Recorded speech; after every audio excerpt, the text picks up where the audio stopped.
या सो मैं क्या करूंगा, आपको ओवरऑल एक basics of derivative futures and options पे बताऊंगा, some important dos and don'ts बताऊंगा, and I'll see that by the end of this session you really have some good understanding of the derivatives market, and you can also move ahead.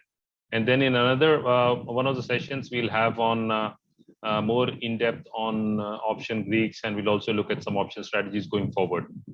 So today we'll keep it to the basics. So with that, I'll start. I'll share my screen. And so welcome once again, everyone, for this live session. So today is the first FNO Masterclass Part 1. So Amar Abha has already introduced me, so we won't waste time on that. So we will proceed कि आज मैं क्या क्या चीजें cover करूंगा, and all of you be rest assured मैं English Hindi दोनों में कवर करूंगा important points, so you'll not be no one will feel left out. So we'll cover basics of derivatives market. We'll talk about futures and their workings, key concepts about options, and also important trading, investing do's and don'ts. We'll look at that as well. Money management. So I'll talk about a couple of things. यहाँ मैं English Hindi दोनों में थोड़ा सा explain कर देता हूँ. You have to understand one thing कि trading और investing में there's a big difference. You should never compare both the two, because both are two different things. जैसे trading है और investing is like driving a car, तो trading is like driving a rocket ship. तो दोनों में बहुत difference है, because trading is more from an intraday perspective, from a couple of minutes to few hours, or investing is more for, if you look at proper investing what it, so it's more of couple of years at least. कम से कम आप साल 2 साल 3 साल 5 साल invest कर रहे हैं तो उसे इन्वेस्टिंग कहते हैं. Rest all in my view is trading, कि आपने खरीदा, आपको 6 महीने में पैसा बन रहा है या 6 मिनट में पैसा बन रहा है, so you are exiting that trade. So that's all trading. Secondly, what happens is that in trading you can always go long and short in the market. ऐसे अभी हम लोगों ने recently देखा मार्केट में बहुत volatility थी, there was a lot of volatility in the markets. So there is, when you are trading and when you are into derivatives like futures and options, so you can what you can do is, if you are bullish on the market you can go long, if you are bearish on the market you can go short. मतलब आप short sell कर सकते हैं market में, तो उसके लिए instruments है, we'll talk about that. जो ट्रेडिंग और इन्वेस्टिंग है, both are two separate things. One, secondly क्या है कि your mind, your mindset is very important. कि जब आप ट्रेड करते हैं, see generally what happens that we don't want to take loss. हम लोग लॉस नहीं लेना चाहते, but you have to understand that losses are part of the game. Like if you are a cricketer, if you are a batsman, there will be balls on which, or in games in which you'll go out on 0, but there will be games where you'll be making century as well. So overall it's the average that matters, कि आपने कितने games में आपकी running average क्या है. उसी तरह से मार्केट्स में, ट्रेडिंग में भी या इन्वेस्टिंग में, इट डजंट मैटर कि आपके कितने लॉसेस हुए, आपके कितने प्रॉफिटेबल ट्रेड्स हुए. What happens is that how you manage your losses. And it matters कि आपने पैसा बनाया, आपने पैसा गंवाया. That is the net. It's just like two students studying for the same exam. One is studying all the day but he's getting 60%, the other is studying for a couple of hours and he's getting 90%. तो important है कि and में result क्या आ रहा है. तो mindset plays a very important role और in anything. So I just wanted to start with that. Be it trading or investing, be it cash segment or FNO segment, mindset is very important. That's one. Second is money management.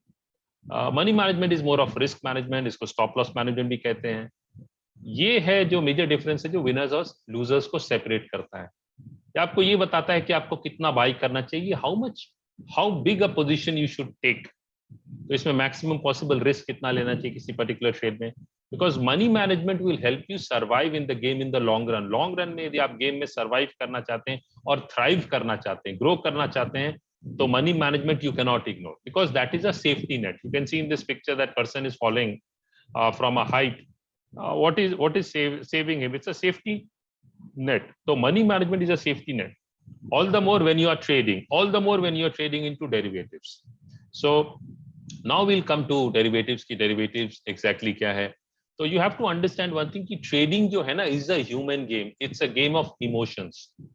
We all are nothing but a bundle of emotions.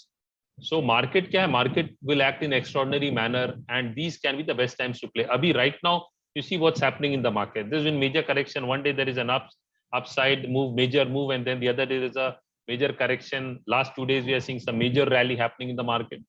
So markets will always be like this. Sometimes more, sometimes less, but we cannot say कि ये market बहुत volatile है, कुछ नहीं करना चाहिए, you that can be once a while but it can't be regular. Second क्या चीज है कि the nature of the market is to punish the uninformed and the ill informed. मतलब जिन्होंने मार्केट में तैयारी नहीं की है, जिन्होंने मार्केट में टाइम देने के लिए, जिन्होंने टाइम नहीं दिया है मार्केट को समझने के लिए, उनके लिए मार्केट में पैसा कमाना आसान नहीं रहेगा। सो इसलिए let's begin this journey to join the minority because it's generally they who reap the rewards. मतलब आप यदि आप सीखते हैं, समझते हैं और क्या गलत है वो समझ के आप उसे गलती को कम करते हैं, उसके बाद क्या सही है वो करने लगते हैं, तो you are on the path of successful trader.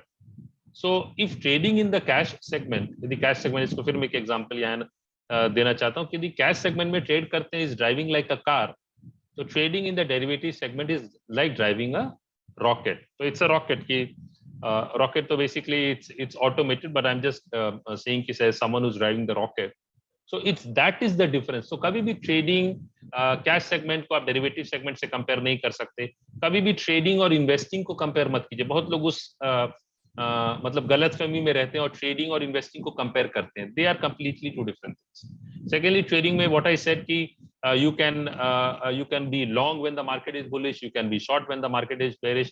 मतलब जब आपको मार्केट में तेजी लगता है तो आप बाय करके चल सकते हैं, जब आपको मार्केट में मंदी लगती है तो आप सेल करके, शॉर्ट सेल जिसे कहते हैं, वो कर सकते हैं। तो उसके लिए आप फ्यूचर्स यूज कर सकते हैं, उसके लिए आप पुट ऑप्शन बाय कर सकते हैं। तो मैं जो है वो सब इंस्ट्रूमेंट्स के बारे में अब आपको थोड़ा सा बताऊंगा। तो डेरिवेटिव इंस्ट्रूमेंट्स जो हैं, दीज आर फाइनेंशियल इंस्ट्रूमेंट्स और they are leveraged in nature. Leverage in nature मतलब क्या है कि आप कम पैसा से देखिए एक बड़ा पोजीशन बिल्ड कर सकते हैं। और आप कभी भी जो कैश सेगमेंट को डेरिवेटिव से, बहुत लोग बोलते हैं कि मैं डेरिवेटिव्स में इन्वेस्ट कर रहा हूं, that investment can never go in derivatives, you have to get it very clear. Trading is all about derivatives. Why? Because derivatives क्या होता है कि they have an expiry date. तो दे विल बी कॉन्ट्रैक्ट, जो भी contract आप by करते हैं उसकी एक्सपायरी डेट है।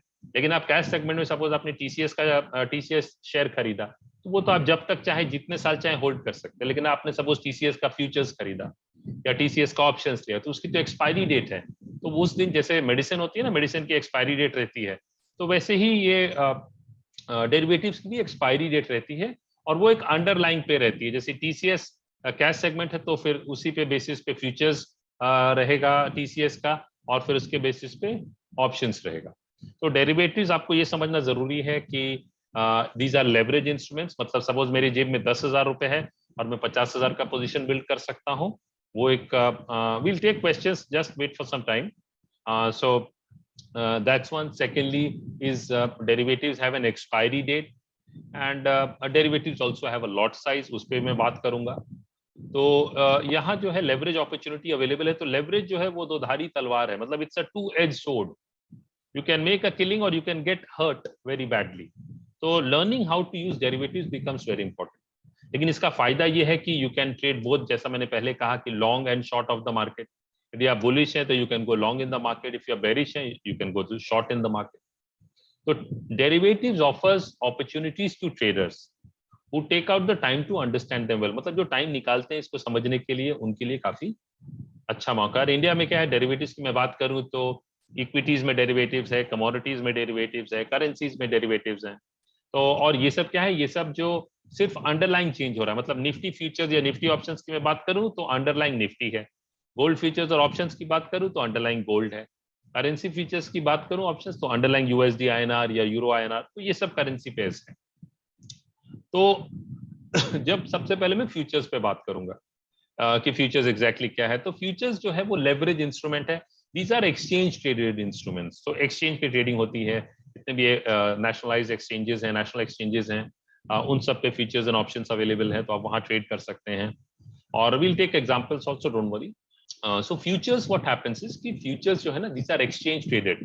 तो इनके अपने कॉन्ट्रैक्ट स्पेसिफिकेशंस होते हैं and they are governed by the rules of the futures market. और फीचर्स में क्या, लेवरेज पे आप ट्रेड करते हैं। तो suppose now just to give an example, suppose the contract is worth 10 lakhs। तो आप हो सकता है फ्यूचर्स में लाख रुपया, 1.5 लाख रुपया देके आप ट्रेड कर सकते हैं। तो द पॉइंट हियर इज कि यू आर यूजिंग लेवरेज। और कैश सेगमेंट में क्या होगा, आपके पास 10 लाख रुपए है तो आपको 10 लाख, यदि आप 10 लाख का कोई स्टॉक खरीदना चाहते हैं आपको 10 लाख फिर देना पड़ेगा। मतलब as long as you are not taking margin funding whatever. मतलब आई एम सेइंग कि if you are buying 10 lakhs worth of stock in the cash segment you have to pay. So here it is different. Futures में you get leverage. Secondly क्या है, futures contracts they have expiry dates. जैसे अभी for example मैं Nifty, I'll take example of Nifty, so that will, and we'll keep to that, so you'll get a good example. तो Nifty में क्या है, there are monthly contracts जो last Thursday of the month पे expire करते हैं. But index में Nifty, Bank Nifty में ना weekly contracts भी available हैं जो every Thursday of the week को expire करते हैं. तो ये एक advantage है when you are trading index options. लेकिन जब आप स्टॉक ऑप्शंस ट्रेड करते हैं, रफली there are 200 stocks in the F and O category, तो वो उनके जितने भी स्टॉक्स हैं उनकी एक्सपायरी जो है वो मंथली एक्सपायरी है. That is again the last Thursday of the month. तो आपको ये एक समझना जरूरी है कि जब आप इंडेक्स ट्रेडिंग करते हैं, चाहे इंडेक्स ऑप्शंस ये सब ट्रेड करते हैं, तो वो वीकली ऑप्शंस भी अवेलेबल हैं उसमें, चाहे वो निफ्टी हो या बैंक निफ्टी. और द बेस्ट पार्ट इज कि जैसे फ्यूचर्स हैं, तो फ्यूचर्स में if you are bullish on the market you can buy a nifty future, if you are bearish on the market you can sell a nifty future. तो वो जो आप देखेंगे कि कैश में suppose for example we'll just मैं आपको जरा चार्ट पे लेके चलता हूं एंड वील जस्ट सो ये जो अभी हम लोग देख रहे हैं ना, ये निफ्टी का कैश का चार्ट है. तो निफ्टी की ये डेली चार्ट है, तो डेली एवरी डे, तो आज की जो क्लोजिंग हुई है वो हमें यहाँ देखने को मिल रही है निफ्टी में कि निफ्टी 16,351 पे है. तो अब मैं क्या करूंगा, यदि मैं सपोज निफ्टी का ये देखना चाहता हूं, सपोज अभी जून कॉन्ट्रैक्ट, तो मई कॉन्ट्रैक्ट, तो ये जून कॉन्ट्रैक्ट अभी यदि मैं देखूं तो 16,325 पे जून कॉन्ट्रैक्ट जो है, जो last Thursday of the month, जैसे मैं जून की बात करूं तो जून में 30 जून, तो 30 जून की ये कॉन्ट्रैक्ट की एक्सपायरी रहेगी. तो ये फ्यूचर्स हो गया. तो निफ्टी फ्यूचर्स जो है, जून फ्यूचर्स, वो अभी 16,325 पे है, इसकी एक्सपायरी जो है वो 30 जून को है. तो आप यदि जून फ्यूचर्स बाय करते हैं, you can hold till 30th, उस दिन वो एक्सपायर कर जाएगा, उसके बाद आप होल्ड नहीं कर सकते, आपको रोल ओवर करना पड़ेगा if you want to hold your position. तो डेरिवेटिव्स में ये होता है कि वो उसकी एक्सपायरी डेट्स रहती है. तो आपको ये समझना बहुत जरूरी है कि आप कौन सा एक्सपायरी बाय करना चाहते हैं, क्यों बाय करना चाहते हैं. So we'll talk about those things. Now I will come back to my original presentation. So what happens is, जैसा मैंने एग्जांपल में दिया कि जो निफ्टी जून फ्यूचर्स है एक्सपायर्स ऑन 30 जून. और क्या होता है कि सब जितने भी फ्यूचर्स हैं, ऑप्शंस हैं, उन सब की लॉट साइज होती है. तो यहाँ हम लोग प्राइमरली इंडेक्स की बात करेंगे. तो जैसे निफ्टी यदि आप ट्रेड करते हैं, चाहे वो ऑप्शंस ट्रेड करें या फ्यूचर्स ट्रेड करें, तो उसका लॉट साइज 50 का है. तो उसी तरह से बैंक निफ्टी यदि आप ट्रेड करते हैं तो उसका लॉट साइज 25 का है. तो ये एक समझने वाली बात होती है. तो यहाँ फ्यूचर्स पे बेसिक मतलब एक मैंने आपको समझाया है. अभी मैं ऑप्शंस पे आ जाता हूँ कि जैसे ऑप्शंस है, अब ऑप्शंस क्या है, उसको वो उसकी कॉम्प्लेक्सिटी धीरे धीरे बढ़ते रहती है. तो हम लोग उस पर भी आगे आने वाले सेशंस में हम लोग बात करेंगे. और यहाँ मैं ये कहना चाहूंगा कि जो ऑप्शंस है ना, वो बेसिकली दो टाइप के ऑप्शंस होते हैं. एक होता है कॉल ऑप्शन और एक होता है पुट ऑप्शन. तो इसमें क्या होता है, ये जो बायर है, जो भी ऑप्शन बाय करता है, उसका राइट है. It is not an obligation, मतलब उस पर ऑब्लिगेशन नहीं है to buy or sell a specified underline at a set price on or before a specified date. मतलब टू सिंपल, इसको आप ये ऐसा समझ लीजिए कि सपोज अभी आपने निफ्टी का मंथली ऑप्शन खरीदा, कॉल ऑप्शन खरीदा, आपको लगता है निफ्टी बुलिश है, तो वो भी हम लोग एक एग्जांपल देखते हैं. Then I will come to this so that will be clear for all of you. Just one second. तो अभी जैसे सपोज हम लोग देख रहे हैं कि निफ्टी 16,325 है. यहाँ हम लोगों ने टेक्निकली देखा कि निफ्टी ने एक मेजर बेस बनाया है, ये बॉटम आउट है. तो मैं देखता हूँ कि ओके, निफ्टी का 16,325 है, तो मैं निफ्टी का 16,700 का, तो निफ्टी का ये मैं स्ट्राइक्स की बात करूंगा. I will explain that, we'll look at that as well. तो निफ्टी का मैं 16,700 का मंथली जो ऑप्शन है वो देखूंगा कि मंथली ऑप्शन कितने पे अवेलेबल है. तो मैं देख रहा हूं कि निफ्टी का 16,700 का मंथली का जो कॉल ऑप्शन है वो 200 रुपये पे अवेलेबल, और वो 200 रुपये पे अवेलेबल है. और मतलब तो अब क्या आपको ये समझना है कि 200 रुपये तो प्रीमियम है, बट लॉट साइज 50 का है, तो you have to multiply the premium with the lot size, so you will get the actual amount that you have to pay for buying this option. तो 200 इंटू 50 इज 10,000 रुपीज। तो मैं यदि Nifty का 16,700 का strike खरीदता हूं तो इसमें क्या होता है, आपको थोड़ा सा यहाँ, I just take a minute and explain. Futures और ऑप्शंस में काफी चीजें डिफरेंट है। फ्यूचर्स में क्या होता है, मंथली जैसे for example monthly contracts available है फ्यूचर्स में, और तो वो जून 30 को एक्सपायर करेगा, फिर जुलाई लास्ट थर्सडे को एक्सपायर करेगा, तो उसमें सिर्फ एक कॉन्ट्रैक्ट रहता है। लेकिन ऑप्शंस में क्या है, यदि आप निफ्टी का वीकली ऑप्शन लेंगे जो नेक्स्ट थर्सडे को एक्सपायर करेगा, यदि मैं नेक्स्ट थर्सडे की बात करूं तो नेक्स्ट थर्सडे इज 2 जून। तो 2 जून को जो एक्सपायर करेगा तो उसमें क्या रहता है कि स्ट्राइक्स रहते हैं। तो फॉर एग्जांपल 16,300, जैसा हम लोगों ने देखा कि निफ्टी 16,300 320 के आसपास है, और उसके ऊपर फिर जो स्ट्राइक्स रहेंगे तो 16,350, 16,400, 16,450, 16,500, इस तरह से ऊपर स्ट्राइक्स रहेंगे करंट प्राइस के और नीचे स्ट्राइक्स रहेंगे। और निफ्टी में जो है स्ट्राइक का जो डिफरेंस रहता है वो 50 का रहता है।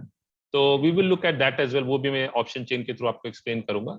तो कहना ये मैं चाहता हूं कि ऑप्शंस जब आप बाय करते हैं तो उसमें स्ट्राइक्स रहते हैं, तो आप कौन सा स्ट्राइक आपको खरीदना चाहिए उस पर हम लोग बात करेंगे। बट यहाँ आप ये समझिए कि we are looking at this 16,700 strike, जिसका ये मंथली है। अभी मैं क्या करूंगा, मैं बोलता हूं कि ओके मैं 16,700 का वीकली कॉन्ट्रैक्ट खरीदता हूं।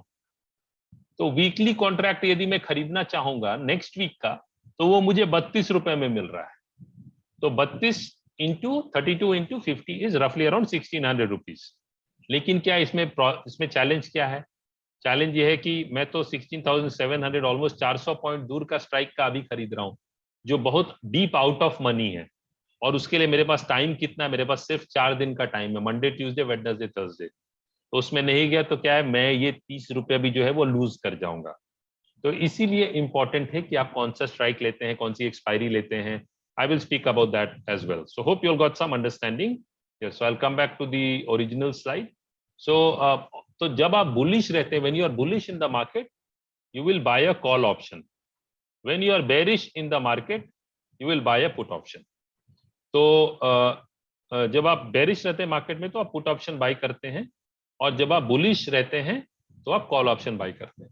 अब यहां एक समझने वाली बात यह है, important point is, if you are new in the options market, जैसे बहुत बार आप लोगों से सुनेंगे ऑप्शन सेल करो तो उसमें क्या यू गेट प्रीमियम, आपको प्रीमियम मिल रहा है, तो वो एक फायदा हो रहा है। But you have to remember कि option selling carries unlimited risk, लेकिन option buying is limited risk. मतलब मैक्सिमम यदि आप ऑप्शन कोई बाई करते हैं, चाहे वो कॉल ऑप्शन हो या पुट ऑप्शन हो, आपका मैक्सिमम जो लॉस है वो जो आपने प्रीमियम पे किया वही होगा, उससे ज्यादा का लॉस नहीं हो सकता जब आप ऑप्शन बाई करते हैं।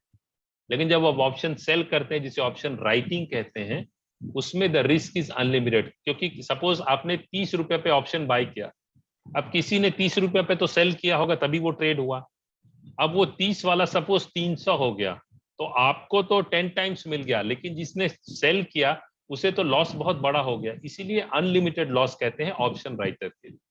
तो ऑप्शन राइटिंग कभी नेकेड नहीं करना चाहिए, उसमें स्ट्रेटजीज के थ्रू कर सकते हैं, but there also one needs to be have a very good understanding and experience both, तब आप जाके ऑप्शन राइटिंग और ऑप्शन स्ट्रेटजीज पे जाना चाहिए। Otherwise initially you can start with option buying. लेकिन ऑप्शन बाइंग में भी क्या चैलेंजेस हैं उस पर भी मैं बात करूंगा। तो यहाँ समझने वाली बात यह है कि जैसे निफ्टी बैंक निफ्टी में ही वीकली और मंथली ऑप्शंस हैं, और जितने भी स्टॉक हैं उनमें सब में ये मंथली ऑप्शंस अवेलेबल हैं। अब मैं इस पे आ जाता हूँ, वही मैं आपको दिखाना चाह रहा था कि ऑप्शंस जो है ना, जैसे मैंने आज का ही डेटा लिया है, तो ये एनएससी के साइट से मैंने लिया है। तो आपको अपने एंजल ब्रोकिंग मोबाइल एप्लीकेशन पे भी ऑप्शन चेन आपको मिल जाएगा, आप वहां भी क्लिक करते हैं तो आपको ऑप्शन चेन मिल जाता है। तो उस समय आप ये मतलब शायद ये एक बहुत लाइट कलर से ये दिख रहा होगा आपको, शायद ये वाइट है और इसके नीचे ये स्लाइट ग्रे कलर बोल सकते हैं, और ये यहाँ ऊपर में ये ग्रे कलर है और ये वाइट है।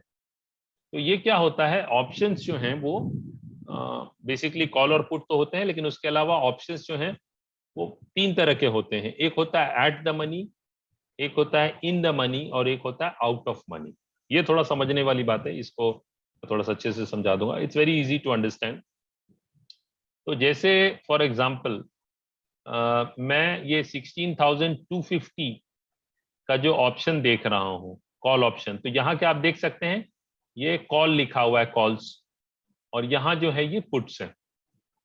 तो ये सारे जो हैं ये स्ट्राइक प्राइस है, तो आप ये देख सकते हैं 16,250, फिर 16,200, 150, 100, 16,050, 16,000, 15,950, 900, उसी तरह से ऊपर में बढ़ रहे हैं 16,300, 350, 400, 450। तो ये सारे स्ट्राइक्स अवेलेबल हैं। अब आप क्या है कि ये स्ट्राइक्स जो है वो आप सेलेक्ट कर सकते हैं कि आपको वीकली एक्सपायरी का देखना है या आपको मंथली एक्सपायरी का देखना है, वो आप सेलेक्ट कर सकते हैं। तो अभी जैसे इसमें यहाँ आप 16,250 ये स्ट्राइक देख रहे हैं, तो ये एट द मनी स्ट्राइक है, और ये आप एलटीपी यहाँ देखेंगे तो इसका जैसे 176, 177 रुपीज प्रीमियम है। तो आप यदि 16,250 स्ट्राइक का ये कॉल ऑप्शन खरीदेंगे तो आपको 177 इंटू 50, रफली 180 मान के चलिए, इंटू 50 मतलब 9,000 रुपीज आपको देना पड़ेगा। तो ये जो भी ऑप्शन सबसे क्लोजेस्ट है टू द करंट प्राइस, उसे एट द मनी ऑप्शन बोलते हैं। और कॉल ऑप्शंस में क्या रहता है कि जितने भी ऑप्शंस उसके नीचे रहते हैं, जैसे 16,250 के नीचे 200, 150, 100, ये तो इनको इन द मनी बोलते हैं, इन द मनी ऑप्शंस। तो आप देखेंगे कि इन द मनी ऑप्शंस एक्सपेंसिव होते जा रहे हैं। जैसे ये देखिए, ये वाला 177 का था, ये 204 हो गया, 232, 264, 300। तो जैसे जैसे आप और अंदर जाएंगे तो वो नीचे जाएंगे तो कॉल ऑप्शंस में स्ट्राइक प्राइस से, तो वो इन द मनी होते जाएंगे, मतलब they will become more expensive. तो आप ये देखिए, यदि आप 15,850 का सेम एक्सपायरी का ऑप्शन खरीदेंगे तो आपको 450 देना पड़ेगा, तो 450 into lot size that is 50। तो उसी तरह से जब 16,250 से बाहर में आता हूं कॉल ऑप्शंस में, 300, 350, 400, 450 ऊपर जाता हूं, तो आप देखिए कॉल ऑप्शंस की जो वैल्यू है वो घटते जा रही है। तो यदि मैं 16,600 का ऑप्शन लूंगा तो वो कितने में मुझे मिल रहा है, 47 रुपीज। तो रफली यदि मैं 50 मान के चलूं तो 2,500 में मुझे ये 16,600 का स्ट्राइक का ऑप्शन, सेम एक्सपायरी, ये सारे सेम एक्सपायरी के हैं। मतलब फॉर एग्जांपल यदि वीकली एक्सपायरी है तो next Thursday of the week है, यदि मंथली एक्सपायरी है तो ये मंथली वाले हैं, तो मंथली एक्सपायरी है तो 30 जून के एक्सपायरी के रहेंगे। उसी तरह से पुट ऑप्शंस होता है। तो ये कॉल ऑप्शन, तो मैं बुलिश हूं मार्केट में तो मैं कॉल ऑप्शन बाई करूंगा। अब सवाल ये उठता है कि अच्छा, उससे पहले मैं थोड़ा सा पुट पे कवर कर दूं। पुट में क्या होता है, उसका सिंपल रिवर्स होता है कि जो भी ये 16,250 एटीएम वाला जो भी ऑप्शन है, उसके ऊपर वाले जितने भी स्ट्राइक्स हैं आप पुट में, वो सब इन द मनी होते हैं। कॉल में क्या होता है, वो सब आउट ऑफ मनी होते हैं। और जितने भी स्ट्राइक्स उसके नीचे जाते हैं करंट प्राइस से, वो सब आउट ऑफ मनी होते हैं पुट में। तो it is very simple to remember. अब मैं आपको एक एग्जांपल के साथ समझा देता हूं। अभी जैसे निफ्टी हम लोग देख रहे हैं, ये अभी जैसे हम लोग देख रहे हैं कि निफ्टी 16,350 है, करेक्ट, 351 है। तो जो 350 निफ्टी का जो 16,003 जो क्लोजेस्ट है, तो क्लोजेस्ट कौन सा है, 16,350 स्ट्राइक। तो वो क्या, वो नेक्स्ट वीक का भी रहेगा। अभी अभी जैसे मैं फॉर एग्जांपल आपको एक और ये शो करता हूं, एक सेकंड। तो ये क्या है, मैं एनएससी के साइट पे हूँ, एनएससी इंडिया के साइट पे हूँ, ऑप्शन चेन में। तो अब क्या है, आप जैसे यहाँ देखिए, यहाँ ऑप्शन है, तो मैंने क्या निफ्टी सेलेक्ट किया और मैंने एक्सपायरी किया, तो ये 2 जून एक्सपायरी। तो आप यहाँ से एक्सपायरी सेलेक्ट कर सकते हैं, आपको 2 जून का देखना है, 9 जून का, 16 जून, 23 जून या 30 जून। तो 30 जून वाला जो है वो मंथली कॉन्ट्रैक्ट हो जाएगा। बाकी जितने भी कॉन्ट्रैक्ट्स हैं ये सब वीकली कॉन्ट्रैक्ट्स हैं निफ्टी के। अब आपको 7 जुलाई का देखना है, 14 जुलाई, तो आप देख सकते हैं। बट मैंने क्या देखा है कि 90% जो वॉल्यूम है ना, वो नियरेस्ट इसमें रहेगा 2 जून वाले कॉन्ट्रैक्ट में, और फिर उसके बाद 30 जून मंथली कॉन्ट्रैक्ट में सबसे ज्यादा वॉल्यूम होता है। उसके बाद इस तो मेजर वॉल्यूम या तो 30 मेजर वॉल्यूम जो है वो 2 जून और उसके बाद 30 जून में रहेगा।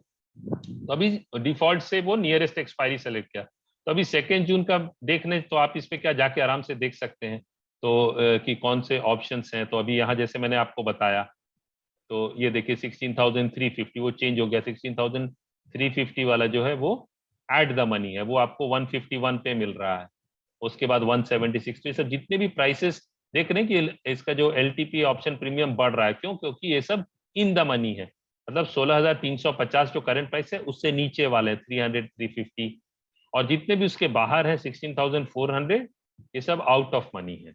तो इनको बोलते हैं OTM, out of money contracts. फिर एटीएम हो गया जो क्लोजेस्ट है, तो 16,350 बिकम्स एटीएम, और 16,000 उसके नीचे वाले जितने भी स्ट्राइक्स हैं वो हो जाते हैं ITM, in the money. Put में सिंपल रिवर्स होता है कि जो भी स्ट्राइक्स 16,350 के ऊपर हैं वो इन द मनी हो जाते हैं, और जितने भी स्ट्राइक 16,400 के नीचे हैं, मतलब 350 के नीचे हैं, वो सारे आउट ऑफ मनी हो जाते हैं। तो ये बहुत अच्छा है, मतलब I think you should definitely look at this. और इसमें क्या इसका इसका रीजन ये रहता है कि जो इन द मनी है उसमें इंट्रिंसिक वैल्यू रहती है, जो आउट ऑफ मनी है उसमें इंट्रिंसिक वैल्यू नहीं रहती, इस कारण से उसमें टाइम वैल्यू रहता है, तो इस कारण से ये प्रीमियम जो है वो चेंज होता है। So now we'll come to our original slide. So coming to the presentation, तो I hope you got an understanding कि ऑप्शंस जो है वो तीन टाइप के होते हैं। जैसे दो टाइप के तो कॉल एंड पुट होते हैं, लेकिन फिर कॉल में क्या होता है, इन द मनी होता है, आउट ऑफ मनी होता है, और एटीएम होता है। तो जो क्लोजेस्ट है वो एटीएम होता है। कॉल में जितने भी ऊपर वाले, कॉल के ऊपर वाले स्ट्राइक्स हैं वो सब आउट ऑफ मनी होते हैं, और जितने भी नीचे वाले स्ट्राइक्स होते हैं वो इन द मनी। पुट में सिंपली उसका रिवर्स होता है। तो ये ऑप्शंस में थोड़ा सा फ्यूचर से वो डिफरेंस है ये सब चीजों का। और दूसरी बात है कि जो फ्यूचर्स है वो ऑप्शंस में भी एक्सपायरी डेट रहती है और प्री डिफाइंड लॉट साइज रहता है। तो जैसा मैंने कहा कि निफ्टी जब आप ट्रेड करते हैं ऑप्शंस में, फ्यूचर्स में, तो आपको याद होना चाहिए कि लॉट साइज 50 है। बैंक निफ्टी ट्रेड करते हैं तो लॉट साइज 25 है। और दूसरी बात है कि आपको ये भी जानना जरूरी है कि आप वीकली ट्रेड करना चाहते हैं या मंथली ट्रेड करना चाहते हैं, क्योंकि monthly is almost 3 times expensive as compared to the weekly. But तो वीकली में क्या है, आपके पास सिर्फ 4-5 दिन रहते हैं ऑप्शन आपके फेवर में मूव करने के लिए। तो we'll come to those points later on. Now the question comes is why trade options, क्यों ऑप्शंस ट्रेड करना? तो एक तो ये होता है effective hedge, options can be used to protect existing positions. तो आपके एग्जिस्टिंग पोजीशंस है, सपोज आपने अभी अभी जैसे फॉर एग्जांपल टीसीएस है या रिलायंस है या एक्सवाईजेड कोई भी स्टॉक है, टाटा स्टील है, अभी टाटा स्टील आपने किसी ने बाय कर रखा और we are seeing a major correction, तो तो I will take it back and वो एग्जांपल के साथ समझाऊंगा, तो that will be even better. So just let me look at that. So we look at Tata Steel. So this is Tata Steel. तो Tata Steel में क्या, we are seeing some major correction happened, almost 1400 से वो 1000 रुपए तक का correction आया। तो वी आर सीइंग ना 30% correction in Tata Steel. So now if you see Tata Steel का ये डेली चार्ट है, यदि मैं इसको वीकली देखूं तो वीकली में इसका ऐसा है। तो डेली में देखो, अब सपोज किसी ने देखा कि ओके ये लेवल पे तो टाटा स्टील काफी मतलब लग रहा है कि there is selling pressure and I want to hedge my position, तो वो क्या कर सकता है कि टाटा स्टील का if you look at that, so Tata Steel में ही can look at buying a put option. तो कहाँ का वो पुट ऑप्शन, तो सब वो तो बोलेगा नहीं मैं 1380 के आसपास ही जो है वही मैं पुट ऑप्शन लूंगा। So we will look at just 1 second, put dot 1380। तो वी लुक एट 1380 का पुट ऑप्शन, हम लोग सपोज जून का लेते हैं, तो इसमें तो जून वाले में तो लिक्विडिटी नहीं थी, तो हम लोग मई वाले में देखते हैं उसमें। हाँ, तो मई वाला जो ऑप्शन था वो करीब 80, आपको 100 रुपए के आसपास वो मिल रहा था, 80-100 रुपए के आसपास मिल रहा था, और वहां से वो जो है 380 तक गया। तो आप यदि अपना कैश में पोजीशन आपने बना रखा है, तो आप अब इसमें क्या है, यदि मैं देखूं तो टाटा स्टील का जो लॉट साइज है ना वो 425 का है।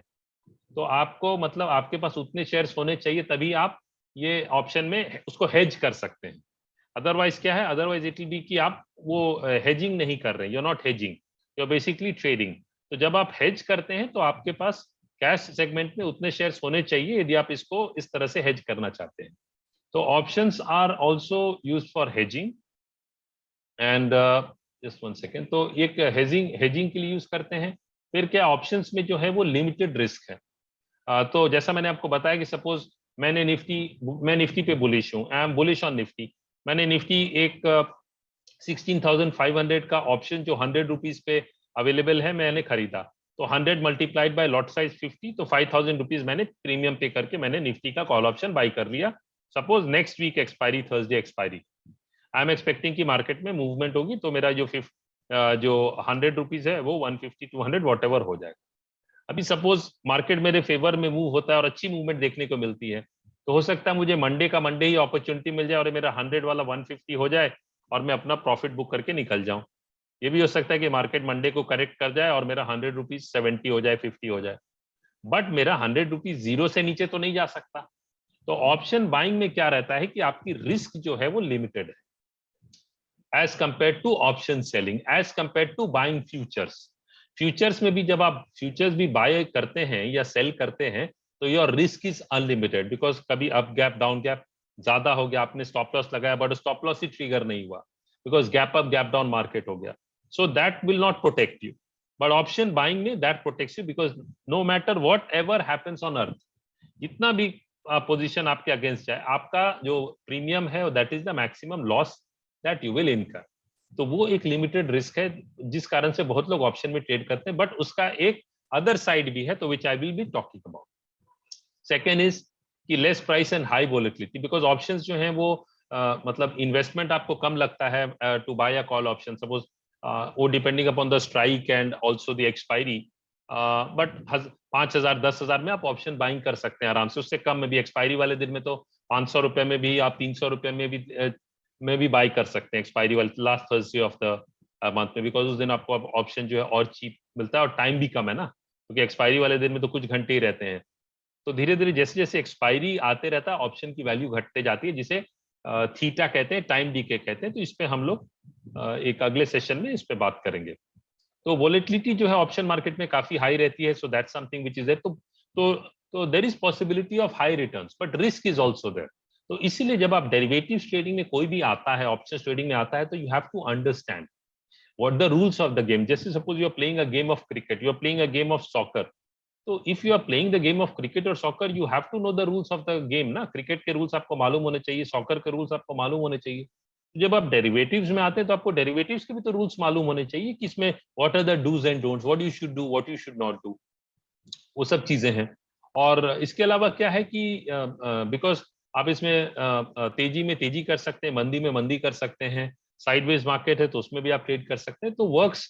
तो ऑप्शंस में जो है you get opportunities in all different types of market scenarios. तो यहाँ बस मैं एक एग्जांपल लूंगा फ्यूचर्स और ऑप्शंस को का डिफरेंस आपको बताने के लिए, कि फ्यूचर्स में क्या होता है कि सपोज दो लोग हैं, हरीश है और उसने निफ्टी फ्यूचर्स में बाई किया है, उसे बुलिश लग रहा है और उसने 16,000 के लेवल पे बाई किया है और मनीष ने ऑप्शंस बाई किया है, तो उसने उसको भी बुलिश लग रहा है तो उसने कॉल ऑप्शन बाई किया, 100 पे बाई किया, 16,200 का जो स्ट्राइक है वो उसने बाई किया। अब market suppose corrects by 100 points, तो हरीश का क्या लॉस हो गया, 50 इंटू 100, तो 5,000 उसका लॉस हो गया। मनीष का जो लॉस है वो 50 into 65, I am just taken this hypothetical figure, तो उसको 3,250 का लॉस हो रहा है। कहने का मतलब है कि जो ऑप्शंस में ना there is something called delta. तो डेल्टा क्या होता है कि मतलब ये एक मतलब ग्रीक्स का एक पार्ट है, तो I will just cover the touch this today, in the next session will talk about the other Greeks in detail. तो डेल्टा पे क्या होता है कि आप डेल्टा में जो एक वन पॉइंट जो मूवमेंट अंडरलाइन की होती है, तो वो ऑप्शन कितना मूव करेगा वो आपको डेल्टा बताता है। तो जब भी आप कोई ऑप्शन, और ये ना हम लोग के एंजल ब्रोक के मोबाइल एप्लीकेशन में भी ये डेटा अवेलेबल है डेल्टा, तो जब भी आप कोई ऑप्शन खरीदते हैं तो उसका डेल्टा जरूर देखिए, वो मोर देन 0.5 रहे तो दैट इज बेटर, हायर रहे तो दैट इज इवन बेटर। मतलब आप 0.2 0.3 डेल्टा वाला को अवॉइड करना चाहिए, तो उसमें possibility of making money reduces significantly. तो delta is a important concept. तो ये बेसिकली क्या करता है कि अंडरलाइन, जैसे सपोज निफ्टी 1 पॉइंट से मूव करेगा तो ऑप्शन कितने पॉइंट से मूव करेगा, so that is what delta is. तो फ्यूचर्स में क्या होता है कि पूरा मतलब उसमें कुछ कहीं कुछ ये डीके का कोई नहीं है। आपने सपोज 16,000 पे निफ्टी बाई किया और निफ्टी एक्सपायरी में 16,000 है, तो आपको कोई लॉस नहीं है। लेकिन सपोज आपने 16,200 का स्ट्राइक लिया है कॉल ऑप्शन में और 100 रुपया पे किया है और निफ्टी जो है वो 16,000 के बदले 16,100 पे भी बंद होता है तो आपका तो वो आउट ऑफ मनी ही हुआ, तो your value reduces zero.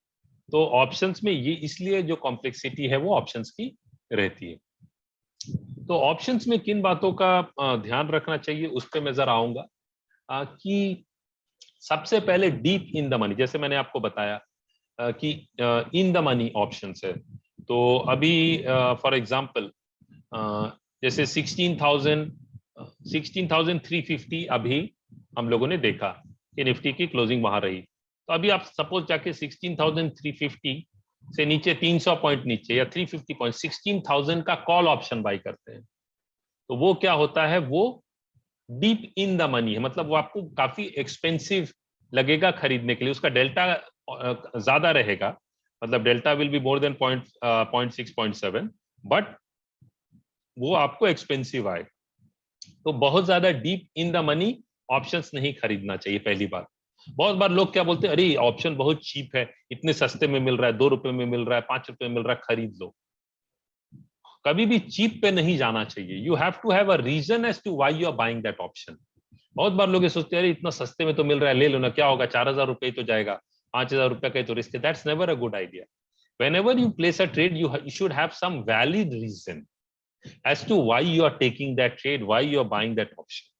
Unfortunately क्या होता है, बहुत लोग को लगता है वो ऑप्शन को देख रहे हैं और 40 रुपए से घट के 4 रुपए या 8 रुपए आ जाता है, बोलते हैं अरे 40 का 8 रुपया हो गया, 4 रुपया हो गया, अब तो यहाँ से अब इससे नीचे क्या जाएगा, या मेरा रिस्क क्या है मैक्सिमम, दिल से कि 4,000 मैक्सिमम रिस्क है, सपोज लॉट साइज 1,000 है, तो 4 into 1,000 इज 4,000 बोलेंगे, that's a maximum risk. But that's not the way you should look at the market. वो 4 का 0 भी हो सकता है, तो ये चीज समझना बहुत जरूरी है। तो इसलिए चीप ऑप्शंस, बहुत लोग को मैंने देखा है, सस्ता में ऑप्शन है तो वो उसको चीप वो ऑप्शन समझ के out of deep out of money खरीद लिए। तो डीप आउट ऑफ मनी का एग्जांपल क्या हुआ कि सपोज कॉल ऑप्शन का कि 16,350 करंट है, तो मैं अब 16,700 का ऑप्शन ले रहा हूँ, 16,800 का ऑप्शन ले रहा हूँ स्ट्राइक का, और वो भी नेक्स्ट एक्सपायरी का, ये कमिंग एक्सपायरी, और मंथली भी ले रहा हूं, तो they are deep out of money options. तो deep out of money options क्या, ये आपको बहुत ज्यादा होप देगा, एनकरेज करेगा ओवर कमिटमेंट, मतलब 2 लॉट के बदले 4 लॉट ले लो, but generally offers little profit opportunity. तो प्रॉफिट कमाने की चांसेस बहुत कम रहती है, so it's better to avoid them. तो सवाल उठता है कि फिर कौन से ऑप्शंस लेने चाहिए। आप बोल रहे हो कि डीप इन द मनी भी मत लो, डीप आउट ऑफ मनी भी मत लो। तो जो ट्रेड यदि आप करते हैं तो वो slightly out of money, at the money और slightly in the money option trade कीजिए। कहने का मतलब है कि अभी 16,351 सपोज 350 के आसपास का भाव है, तो एट द मनी सपोज 16,350 है, तो नेक्स्ट ऊपर वाला स्ट्राइक क्या रहेगा निफ्टी का, 50 पॉइंट्स का डिफरेंस रहता है नेक्स्ट स्ट्राइक में, तो नेक्स्ट स्ट्राइक क्या रहेगा 16,400, उसके ऊपर क्या रहेगा 16,450, उसके ऊपर क्या रहेगा 16,500, ऐसे स्ट्राइक्स बढ़ते जाएंगे। नीचे क्या स्ट्राइक्स रहेंगे 16,300, 16,250, 16,200। तो आप क्या कीजिए, जो भी एटीएम स्ट्राइक है, जो भी स्ट्राइक सबसे क्लोजेस्ट है टू द करेंट प्राइस, उससे आप 1-2 स्ट्राइक ऊपर या 1-2 स्ट्राइक नीचे में ही ट्रेड कीजिए।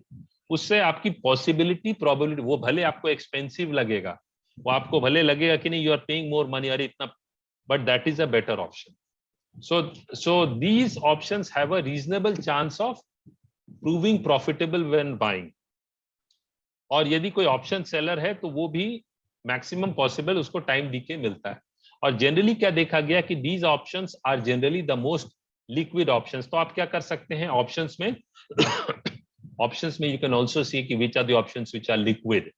कौन से ऑप्शंस लिक्विड है, लिक्विड मतलब जिसमें बहुत ज्यादा कॉन्ट्रैक्ट्स की ट्रेडिंग हुई, ओपन इंटरेस्ट किस ऑप्शंस में सबसे ज्यादा है, वो आप देखिए। कभी भी deep out of money options में मत जाइए just because that is cheap. You should never never never, it's never a good idea, always at the money, slightly out of money या स्लाइटली इन द मनी चलेगा, थोड़ा सा expensive चलेगा, but probability आपकी possibility बढ़ जाएगी पैसे कमाने की, क्योंकि अगर आपको छोटा सा मूव प्रॉफिटेबल बना सकता है।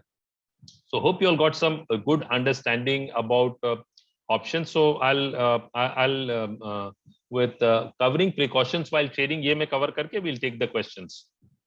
So generally क्या होता है कि लोग जो हैं वो स्टॉप लॉस नहीं लगाते, रिस्क मैनेजमेंट नहीं फॉलो करते, मनी मैनेजमेंट फॉलो नहीं करते, तो उनके लिए तो यही बोल सकते हैं कि उनके लिए आप सिर्फ भगवान से प्रार्थना कर सकते हैं, बिकॉज मार्केट में आपको ये समझना बहुत जरूरी है कि मार्केट किसी का नहीं है, market is a very brutal place.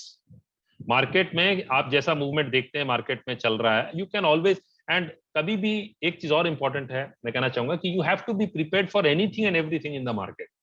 जैसे वॉर में, suppose you are a soldier, सपोज आप एक सोल्जर हैं और आप वॉर में जा रहे हैं, तो आप तो प्रिपेयर्ड है ना, कहीं से भी गोली आ सकती है, दिन रात कहीं किसी डायरेक्शन से गोली आ सकती है, तो you have to be alert. जब आप मार्केट में आते हैं तो you have to be alert, you can not say अरे ये मैंने सोचा नहीं था, ऐसा कैसे हो गया। You you have to mentally be prepared, कुछ भी हो सकता है मार्केट में, that is the mindset you should carry when you are in the market. तो उस तरह से जब आप माइंडसेट लेके चलते हैं, इसका मतलब you are serious there, because ultimately क्या है, पैसा आपका है। सबसे ज्यादा लॉस होगा तो किसको दर्द होगा, आपको होगा, उसके बाद ही किसी और को होगा। तो you have to understand that. तो प्रिकॉशंस वाइल ट्रेडिंग, और जब खास करके फ्यूचर्स ऑप्शंस करते हैं, डेरिवेटिव्स करते हैं, तो उसमें क्या, you have to maintain some strict stop loss. कहीं एक लॉस डिफाइन करना चाहिए, लेकिन लॉस जो है वो टेक्निकली देख के रखना चाहिए। ऑप्शंस आप ट्रेड करते हैं तो लॉस कभी ऑप्शन के हिसाब से नहीं लगाना चाहिए जो अंडरलाइंग है। तो सपोज मैं निफ्टी में ट्रेड कर रहा हूं, निफ्टी का कॉल ऑप्शन में ले रहा हूं, तो मैं निफ्टी जो है कैश को यदि फॉलो कर रहा हूं, फीचर्स को देख के ट्रेड ले रहा हूं, तो उसका कोई मेजर बॉटम जो है या कुछ टेक्निकल लेवल के नीचे में स्टॉप लगाना पसंद करूंगा। तो उससे क्या होगा, क्योंकि यदि निफ्टी थोड़ी देर भी कहीं मूव नहीं किया ना, तो टाइम डीके से ऑप्शन की मेरी वैल्यू घटेगी। तो मुझे इसलिए जो स्टॉप लगाना है वो अंडरलाइन के हिसाब से लगाना है, पहला। दूसरा, avoid trading in the first 15 minutes of the day. पहले 15 मिनट में ना बहुत लोग बहुत उत्सुक रहते हैं, they are very excited, over excited, market खुलते साथ उन्हें सौदा डालना रहता है। That's never a good idea. Let the market settle down, there will be trades throughout the day. बहुत बार डे का हाई और डे का लो जो है वो फर्स्ट 15 मिनट्स में बन जाता है, and this is applicable for not only the index, it is applicable across all asset classes and even stocks. Third is never do averaging of losing position. तो जो पोजीशंस, लूजिंग पोजीशंस को ना आप average मत कीजिए, that's not a good idea. बहुत लोग बोलते हैं अरे लॉस हो रहा है तो उसका एवरेज कर लो, that's not a good idea. जैसे उसका एक एसआईपी का जैसे है कि सपोज आप लोग कैश में, स्टॉक्स में, अब कोई बोलता है कि नहीं मुझे फॉर एग्जांपल कोटक बैंक, तब उसको ये कहता है कि नहीं मुझे कोटक बैंक लॉन्ग टर्म के लिए इन्वेस्ट करना है और जब भी वो नीचे आएगा मैं बाई करूंगा। तो वो क्या है, वो एक एवरेजिंग कर रहा है, लेकिन वो प्राइस कम होने पे भी एवरेज कर रहा है। बट आपको ये समझना जरूरी है कि कैश सेगमेंट में क्या है, आप हमेशा सदा के लिए आप होल्ड कर सकते हैं स्टॉक। फ्यूचर ऑप्शंस में तो नहीं, एक्सपायरी है तो आपको एक्सपायरी तक तो काटना ही पड़ेगा पोजीशन, इसलिए avoid averaging a losing trade. इसके अलावा जो options, as the options nears the expiry, तो value of the option reduces due to time decay. तो वैल्यू क्या होता है ऑप्शन का ना, इस तरह से वो नीचे गिरते रहता है और फास्ट टुवर्ड्स द एंड और फास्ट डीके होता है। इसलिए जब आप ऑप्शन बाइंग करते हैं तो यहाँ आपको एक चीज ये समझना बहुत जरूरी है कि कभी भी ऑप्शन बाइंग को कैश बाइंग, जो कैश सेगमेंट में बाइंग के हिस्से मत उसको कंपेयर करके चलिए, दोनों में आकाश जमीन का अंतर है। ऑप्शन बाइंग में यदि आप प्रॉफिटेबल होना चाहते हैं तो जितनी जल्दी आप अपने पोजीशन से निकल सकते हैं उतना better, one. Secondly, option buying में don't try to hold your position till expiry. अरे एक्सपायरी तक होल्ड करता हूं, कुछ तो हो जाएगा। क्या होगा, एक्सपायरी तक यदि मूवमेंट भी आए ना तो आपकी ऑप्शन की वैल्यू हो जाएगी एकदम जीरो के बराबर, क्योंकि वो टाइम वैल्यू जो है, डीके जो है, वो उसको ऑप्शन के प्रीमियम को घटाता चला जाएगा। इसलिए ऑप्शन बाइंग का नंबर 1 रूल है get out as soon as you can. Second rule है don't hold for expiry as if possible. Third is don't buy deep out of money options और चीप ऑप्शंस। उसके बाद जो है losses, जब आप ऑप्शन बाइंग करते हैं, जैसा मैंने पहले भी कहा कि लॉसेस जो है वो आपके लिमिटेड रहते हैं compare to selling of option, जिसमें अनलिमिटेड लॉस रहता है। और लास्ट में ये कहना चाहूंगा कि जब आप ऑप्शंस ट्रेड करते हैं, यदि करना चाहते हैं, तो व्यू भी रखना चाहिए मार्केट में, आपका क्या व्यू है। उसके लिए आप टेक्निकल्स यूज कर सकते हैं। टेक्निकली यदि आप मार्केट को समझते हैं तो you have a better chance of being successful in the market, because आपको एंट्री और एग्जिट जो है वो भी टेक्निक्स पता चलेगा। बट टेक्निकल्स यदि आप सीखते हैं तो वो फिर अक्रॉस द बोर्ड, चाहे वो कैश सेगमेंट हो, फ्यूचर्स हो, कहीं भी आप उसे ऑप्शंस हो कहीं भी यूज कर सकते हैं। So I think we will stop here for this session. I will just share the screen and I'll show you guys. Just one second, मैं दिखाता हूँ आप लोगों को। तो जैसे ना फॉर एग्जांपल इंडिकेटर्स ना बहुत होते हैं। तो यदि आप शॉर्ट टर्म में, जैसे फॉर एग्जांपल हम लोग एक इंडिकेटर में जस्ट फॉर योर रेफरेंस देना चाहता हूँ, बताना चाहता हूँ, it's comparatively simple and easy, you all can try it out. ये this is available in our application as well as web based application, आपको कहीं भी मिल जाएगा। तो मैं एक सेकेंड, तो उसे जो है वो सुपर ट्रेंड कहते हैं। तो सुपर ट्रेंड इंडिकेटर है, तो मैं वही प्लॉट कर रहा हूँ। और तो मैंने क्या किया है, सुपर ट्रेंड को इसको प्लॉट किया है, जस्ट 1 सेकेंड।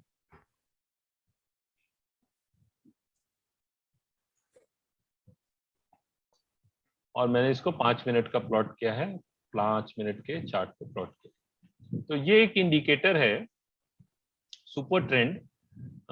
ये ना आपको मार्केट में ट्रेड्स बता सकता है कि अभी मार्केट बुलिश है कि मार्केट बेरिश है। लेकिन जैसे आज का दिन देखिए, जैसे आज फ्राइडे, तो ये तो इसने तो कल ही 2 ट्रेड्स दिए थे। यदि आप देखेंगे तो कल इसने एक 12:15 बजे के आसपास बाय ट्रेड दिया था। फिर उसका एग्जिट जो है वो करीब 1:45 के आसपास दिया। फिर इसने एक बाय ट्रेड दिया था 2:30 बजे के आसपास कल, जो आज इसने एग्जिट कराया सुबह 10 बजे। फिर उसके बाद एक सेल दिया, फिर यहाँ ये विपसॉ हुआ, फिर एक इसने यहाँ बाय दिया।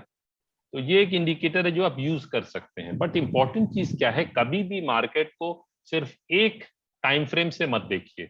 Never look at the market from one time frame. जैसे अभी मैं 5 मिनट्स का देख रहा हूँ, अभी मैं क्या करूंगा, मैं बोलूंगा कि नहीं, मैं 30 मिनट्स पे भी देखूंगा कि क्या है।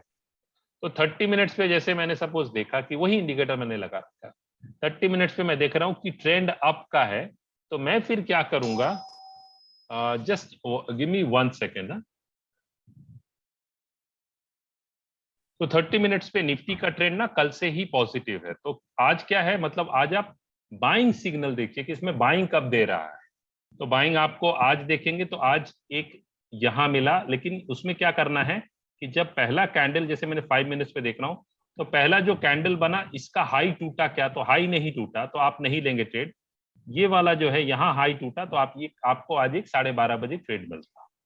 तो 270 के आसपास वहां, अब सपोज मैं 270 के आसपास, 16,273 के आसपास, तो अब मैं क्या करूंगा, मैं 16,300 या 350 का कॉल ऑप्शन देखता हूं।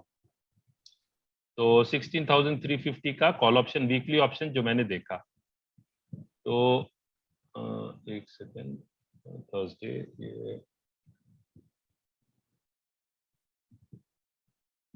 Just 1 second.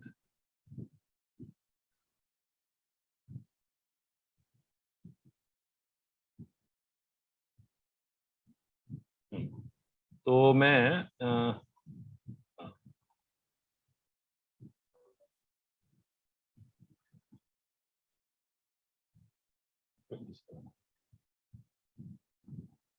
तो ये मुझे यहाँ ट्रेड वो मिलता 200 के आसपास हो। इसका क्यों नहीं, एक सेकंड में देखूं, ये इसकी एक्सपायरी है, ऑल ये वाली रहेगी।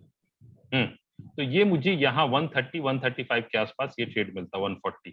और मेरा स्टॉप लॉस क्या इसके नीचे में रख सकता हूँ या फिर फ्यूचर्स के हिसाब से रख सकता हूँ। और यहाँ मुझे एक आज ही एक मतलब अपॉर्चुनिटी एक मिला, तो यहाँ बुक कर सकता हूँ। तो यहाँ करता तो मुझे कुछ ज्यादा नहीं मिलता। तो कहना मैं चाहता हूँ कि whenever you are trading, तो always look at the market from 3 time frames and initially you can start with this. This is a good indicator, आप इसको देख सकते हैं। तो ये आपको क्या ट्रेंड, यहाँ देखिए जब शॉर्ट में आ रहा है तो पूरा शॉर्ट में ही चल रहा है। तो आपको जब भी सेलिंग अपॉर्चुनिटी मिल रही है आप सेल कीजिए। 30, तो आप क्या, यदि इंट्राडे ट्रेडर है ना, तो आप 30 मिनट्स का ट्रेंड पे ट्रेंड देखिए और 5 मिनट्स पे एंट्री एग्जिट कीजिए। सपोज आप थोड़ा सा इंट्राडे नहीं, आप और पोजीशन होल्ड करते हैं तो आप आवरली पे देख सकते हैं, अदरवाइज आप डेली पे रख सकते हैं। तो अभी डेली पे देखिए कि ये इंडिकेटर 12 अप्रैल को सेल दिया था, तो अब जाके इसने आज वो बाय दिया, लेकिन इसका हाई टूटना जरूरी है, उसके बाद ये ट्रेंड चेंज दिखाएगा। तो ये काफी अच्छा इंडिकेटर है। You can use it for intraday trades, short term trades and swing trades. इसमें इसका पीरियड जो है वो 5 है, एटीआर लेंथ 5 है और एटीआर मल्टीपल 1 है। तो इसके जो पैरामीटर्स हैं वो 5 है एटीआर लेंथ मल्टीपल 1 है और हाई एंड लो बार्स जो है वो 5 है। So what we can do, मैं समझ गया उसमें बेसिकली क्या होता है। व्हाट वी कैन डू ना Arnab, we can take a couple of questions and in case there are more questions ना, तो यू कैन मतलब we can mail it to me also, we can take it up later on. Okay, so roll over में क्या होता है, जैसे I will just give you an example. So अभी जैसे फॉर एग्जांपल निफ्टी है, अभी निफ्टी में मे कॉन्ट्रैक्ट है, तो अभी मे कॉन्ट्रैक्ट जो है कल तो इसकी एक्सपायरी हो गई। May contract last Thursday of May था 26। तो अभी मैं सपोज निफ्टी में बुलिश हूं और मैंने मे में बाय किया था, मे कॉन्ट्रैक्ट में ही मैंने बाय किया था। लेकिन अब क्या है कि मे तो कॉन्ट्रैक्ट एक्सपायर हो गया, तो मैं क्या करूंगा, एक्सपायर होने से पहले मैं मे कॉन्ट्रैक्ट जो है वो उसमें से अपना पोजीशन काट लूंगा और फ्रेश पोजीशन जो है वो जून कॉन्ट्रैक्ट में बिल्ड कर दूंगा। तो क्या हो रहा है कि मेरा पोजीशन जो है उसे मैं रोल ओवर कर रहा हूं। तो उसका मतलब होता है कि जो जो भी आप मंथ में उसको स्क्वायर ऑफ करते हैं और नेक्स्ट मंथ में पोजीशन को बिल्ड कर रहे हैं, तो उसे रोल ओवर या कैरी फॉरवर्ड जो होता है वो कहते हैं। Hope it clarifies your question. If your timing is good then option buying is very good. Option selling is also there, but option selling ना you should never start if you are new in options. This is for everyone. यदि आप options में नए हैं, never start with option selling, because option selling you require more knowledge, more experience. Once you gain that, then definitely you can get into option selling, you can get into option writing, you can get into option strategies. But it's just like you can't spell a difficult word without knowing the alphabets. तो आपको A to Z मालूम होगा तब आप कोई difficult word बना पाएंगे ना. So that's the point. Yeah, thank you everyone and wish you all the best.